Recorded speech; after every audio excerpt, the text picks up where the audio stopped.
Shining bright lotus.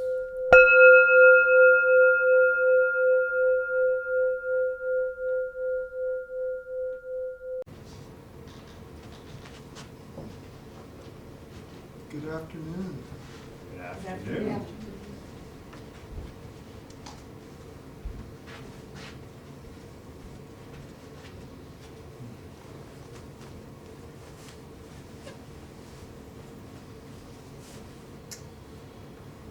So let's do three things in the next 35 minutes or so. The first is I want to give you some perspective on living the precepts. Kind of give you a whole brain wraparound about kind of what they are and why they're in place.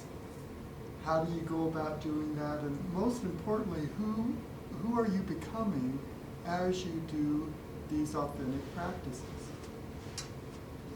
So maybe it's like, why bother anyway? Well, let me do my best to encourage and empower you to say, yeah, I think I'd like to give this a go. Right? But whatever you do, don't believe me. Zen at its essence is about direct experience. That's part of what I love about Zen, is it's less talk about and actually do. So we'll focus these precepts. It comes down to your behavior for the most part. And it's pretty easy to focus on behavior as, what am I saying? What am I doing? And of course, the shadow side of that sometimes is, what am I not saying? And what am I not doing?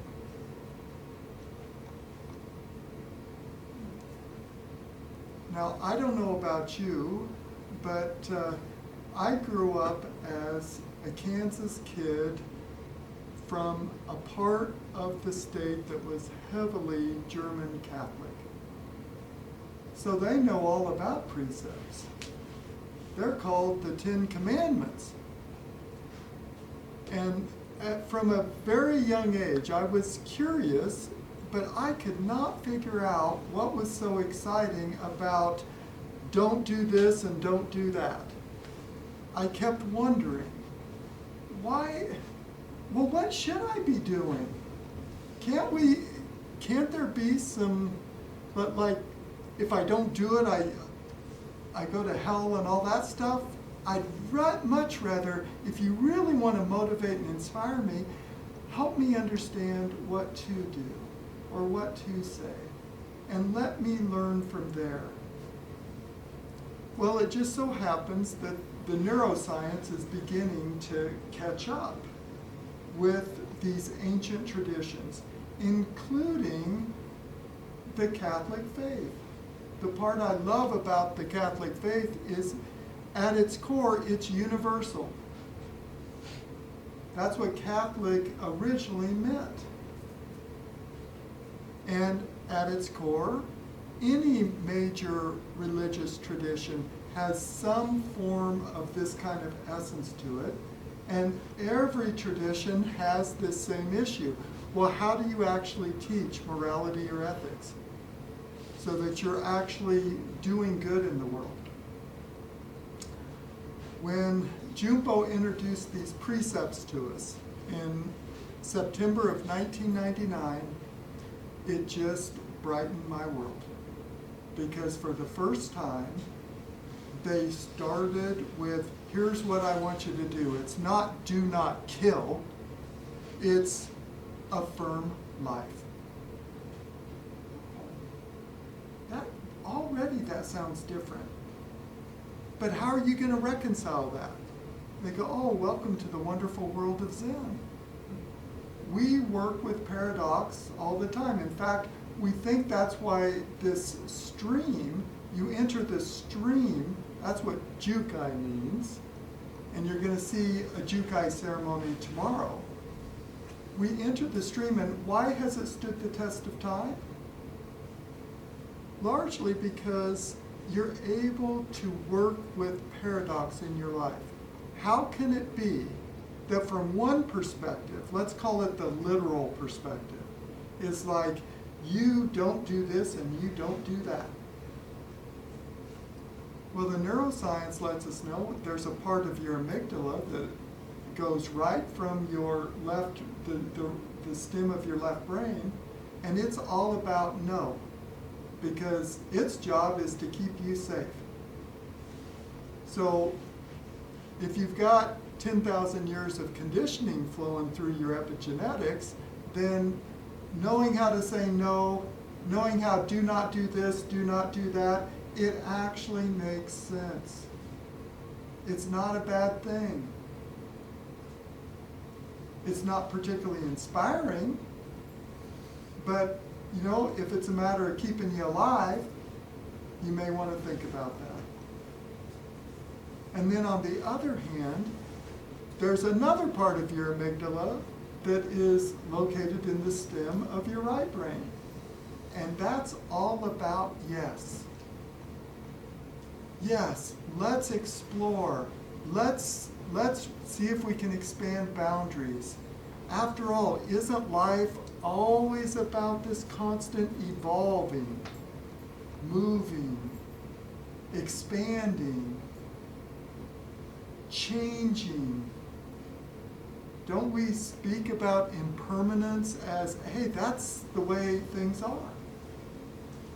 At fundamental level, that's what it is. That's the nature of life.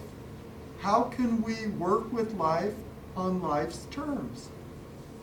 Well, if you want to survive and then you want to thrive, you probably want to get into the flow of life in a way that allows you to flex and flow.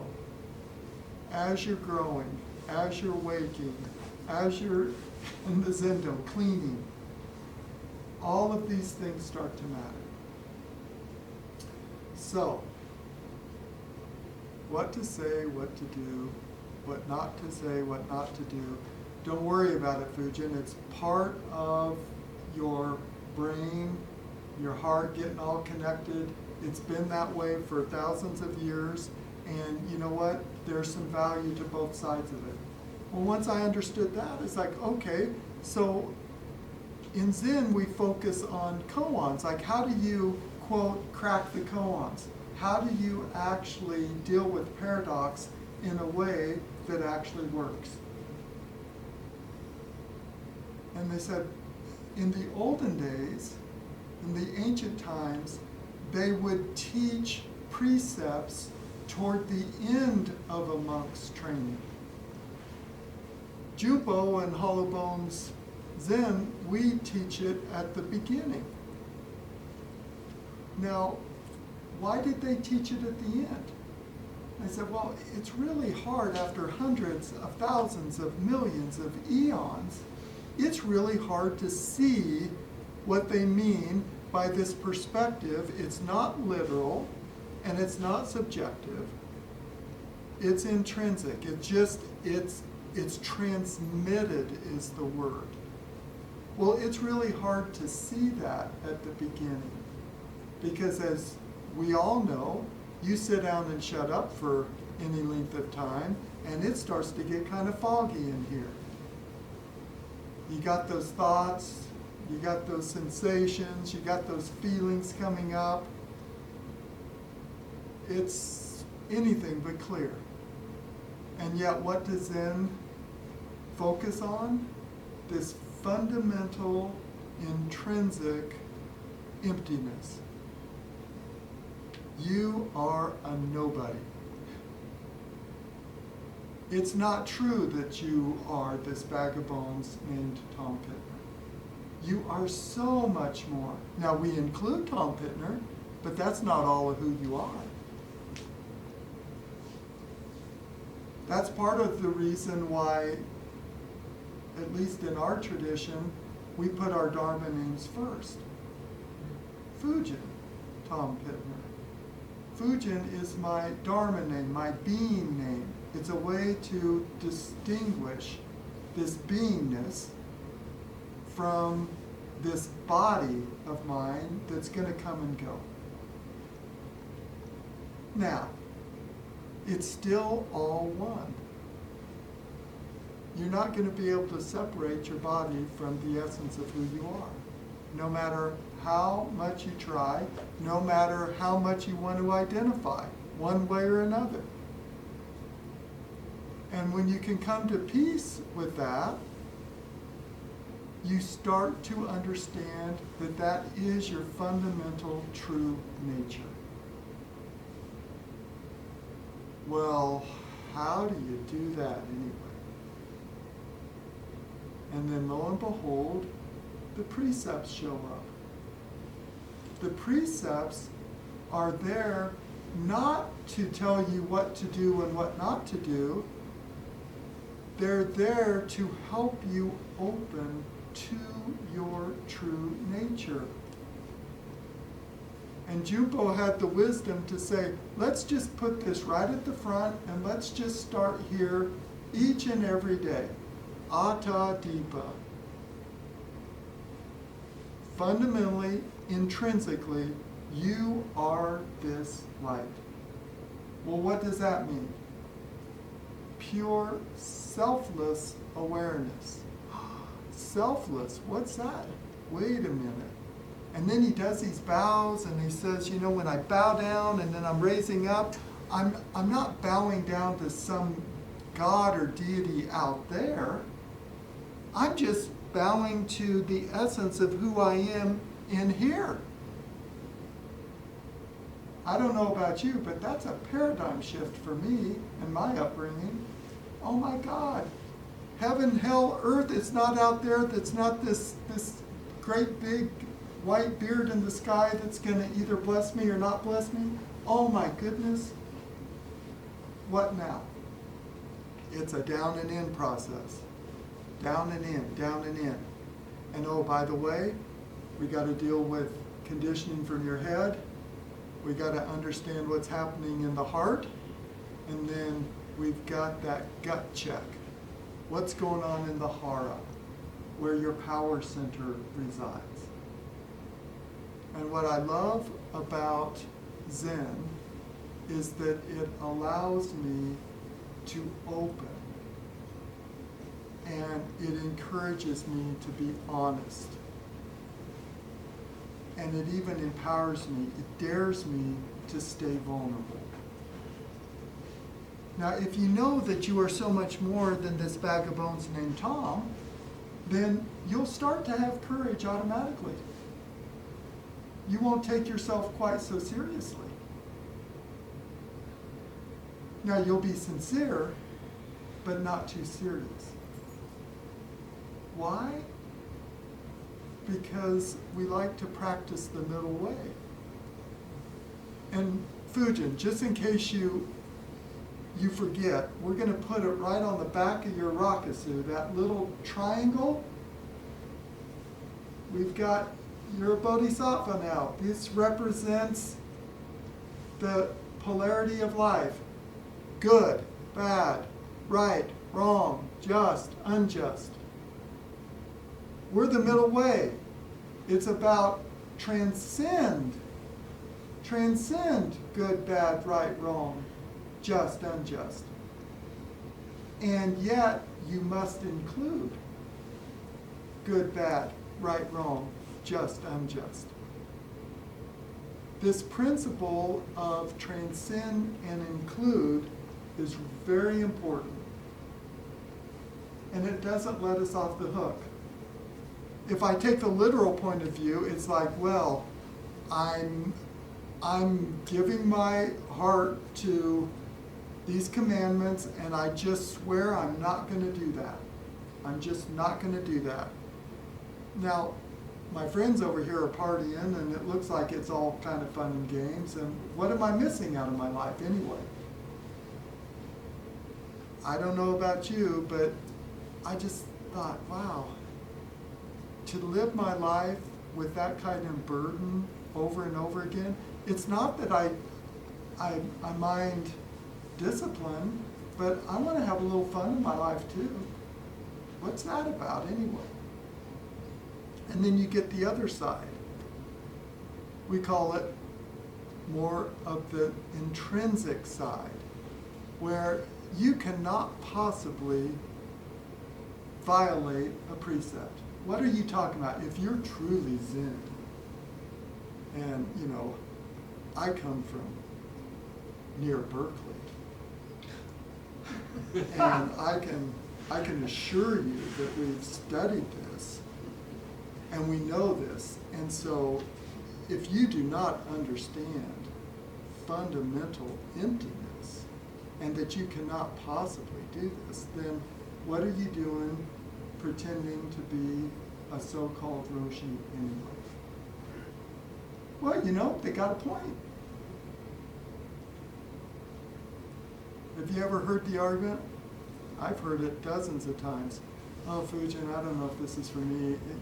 You want me to go walk through all these hoops and do this and do that. Can't you tell that's just spiritual materialism? Do I really need another credential? Like, that's not who I am. I'm already enlightened. I know it. And I'm even willing to admit it.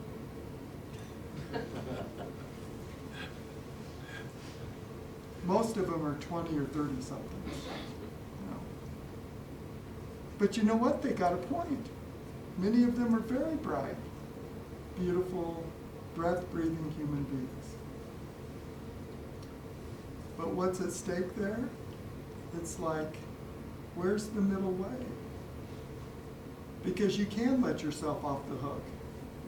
It goes like this. All for one, and one for all. I remember that principle. That comes from the Three Musketeers. That's great. But then what is all this about?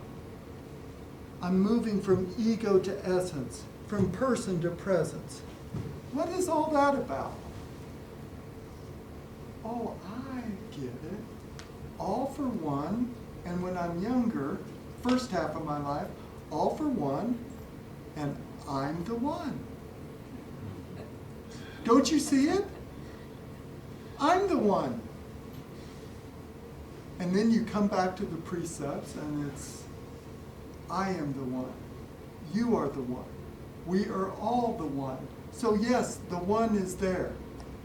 Always has been, always will be. It's the source of enlightenment. It's at one-ment. And it doesn't matter what religious tradition, it doesn't matter where the beliefs come from, there's always something related to this at one-ment piece. In Buddhism, they just call it enlightenment. You are this life. Okay, fair enough. Then you've got this middle way, this subjective way, what I like to refer to as the Atta Dipa way. Fugen, it's not about you being smart. There'll always be someone smarter. Now, it's important that you do your studies and find yourself a livelihood and all that sort of stuff. But it's not about, we're not focused on smart. We want you to learn how to become wise. Well, what's wisdom? Well, let's just keep it simple for the precepts. The precepts say, wisdom is about knowing the fitness of things. What's appropriate to a particular situation? How do you know that? Well, in Mondo Zen, we simply teach it as there is a listening, a deep listening involved, and then, Junpo wouldn't let us off the hook, then you gotta actually respond. Why? He insisted on us being a lay ordination because he says, Fugen, our job is all about alleviating suffering in the world. You don't need to be an erhat at some monastery getting high off your meditation. Let's do this in such a way so that you can stay practical, stay grounded, stay supported. So far, so good?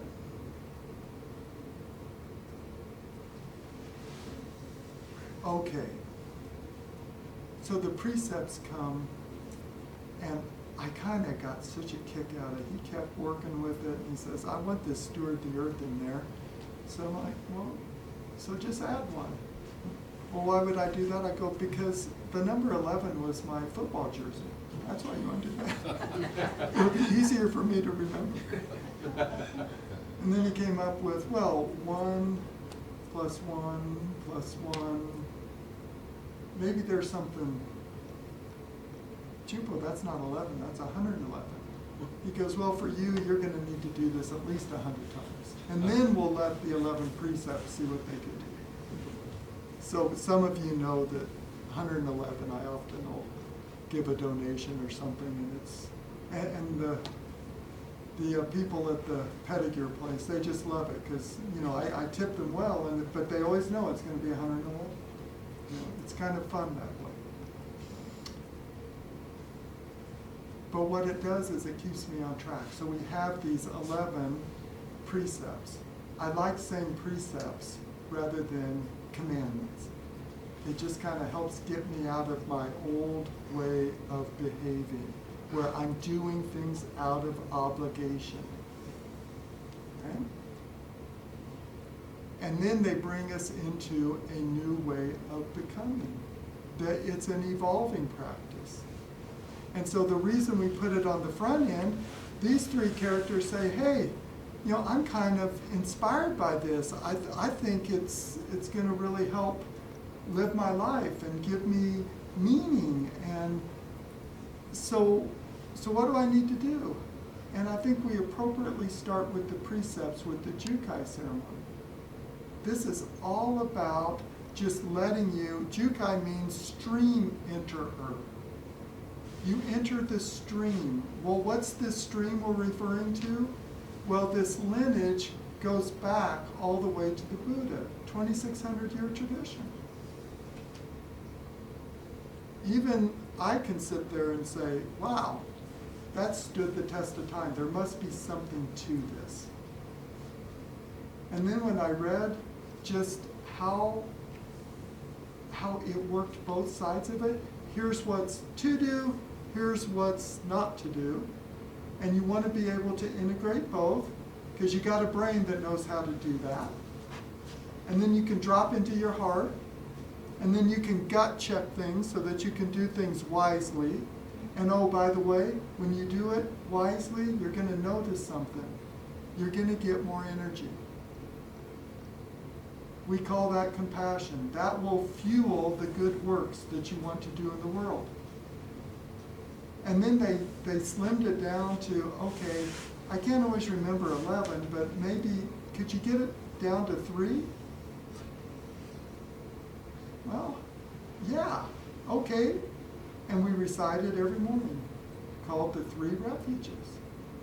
I take refuge. In what? The Buddha. So be Buddha.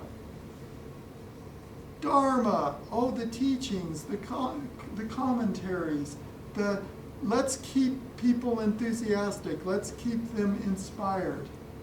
I call it encouragement and empowerment. Dharma.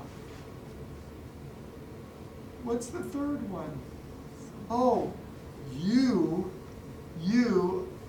don't think that you're going to sit there in some cave and get enlightened and be able to work in 21st century North America and try and do it alone. Don't you dare.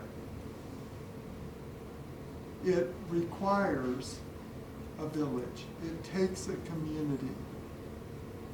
And notice what we do here. We're actually building ourselves a community, day in, day out. Newcomers come, we got to help train them up. The veterans, it's like, yes, stay patient. I know you just want the silence, but you know what? Some pointing out instructions will do us all some good. So, you know, deal with it. Okay? And then we have these rituals. But just like our head Jisha says, you know, it's important that you know not just what to do or not to do in this ritual form, but why you're doing it, and how you're doing it, and who you are becoming as you do it. When you do it that way, then it becomes whole-brained, open-hearted, and skill-centered. You'll have that gut check because you'll have the skills. You'll just have the confidence to know, you know what? I am a capable cook. If we need a cook, I'm your gal. Thank you, Haku. And oh, I'm the form guy. If you really want to understand form, I can not only tell you what to do, hopefully I'll do it in a tone so that it's not so much about correcting you as it is just refining. And all of this is designed to keep us in the present moment. That's why I say you can't do this right and you can't do this wrong. You can only do it now. And then with a little help from your friends, we're going to work on some skills. And these are skills. And even when you've done it, 40 times, that 41st time you may be out to lunch. It's like, Fugen, you went left when you've been going right all these years. What happened? Okay? And then we kind of laugh and we help support one another. But you come out of here knowing what you're doing, why you're doing it, how to do it. And all this is designed to help you with you fundamentally understanding the koan, who am I anyway? At the core of my being, who am I? And it's kind of fun to say, well, I'm nobody. But what does that really mean? What does that look like? How do I live my life by it? How does it get misunderstood? Because if you're not careful, you'll end up with a bald head. And then you wonder what's really happening. Oh, the cult. My 3 older sisters, I just dearly love them, but they're just convinced when I came home with my bald head, oh no, the cult's gotten tall. And then my dad is like, oh my God, you'll never get a consulting job ever again. What's that? So, you see, I want to end this way. Remember, the precepts are here to open us up to our true nature. And it doesn't matter. If you come from the perspective of being a literalist, you can do this, you can't do that. There's a time and a place for that. So relax into it. Just like Janet's teaching us with the yin yoga. Breathe into softening into that pose. Don't muscle your way into it. Start there. And then you can go to the intrinsic, where it's like, oh yeah, we're at one. I get this. And notice how we reinforce it. When I teach the Qigong, we start with clear intention. To be still and still moving. Okay, why do we do that? Why do we repeat it? Notice how I have you repeat it 3 times. This is my practice. To be still and still moving. This is your practice. To be still and still moving. This is our practice. I want you to get the feel for that. Why? Atta Dipa. With clear intention, all of a sudden you've got 2,600 years behind you. And it's supporting, it's propelling you. It's a real thing. And again, whatever you do, don't believe me. And then we come to this middle way.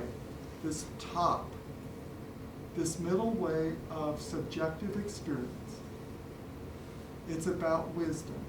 It's about compassion. It's about skillful means. Give it a try and see what happens. And I don't know about you all, but I get out of it what I put into it. I like the honesty of that. And when I practice, my life goes better. When I don't practice, my life doesn't go better. And then when you start getting older and more mature, and then you're responsible for more than just me, myself, and I, It becomes, oh yeah, look, Tori, your practice is getting better. Look at how you're doing that on the ice. And Risa, your business is stronger. Or Riley, look at you. I know it's hard to do that math. And look, you're doing it. So others in your world, their lives start to get better. And then after a while,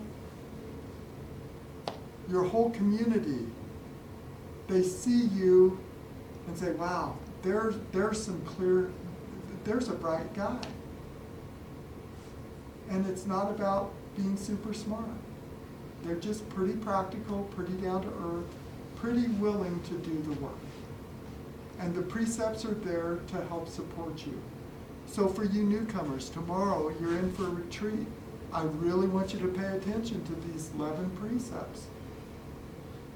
I invite you to consider, hey, you don't have to wait for a Jew guide. Get started right away. Give it a little test drive. And then in fairness to these three, we give it at least a year and say, just practice this, because Zen isn't for everybody. It's a rigorous discipline. But it truly is one of those spiritual practices. It's not about religious beliefs. Remember, do not depend upon beliefs. Not because we agree or disagree, but because they arise and fall away. It's that simple. And whatever you do, just experience it for yourself. And then notice that you can't rely on that. Well, what do I rely on? Well, Atta Dipa tells you what to rely on. This light. Well, it takes a good 20 years to really understand and feel into what that means. Okay, now, we can turn this off if we'd like. And I want to take just a few minutes with the morning service.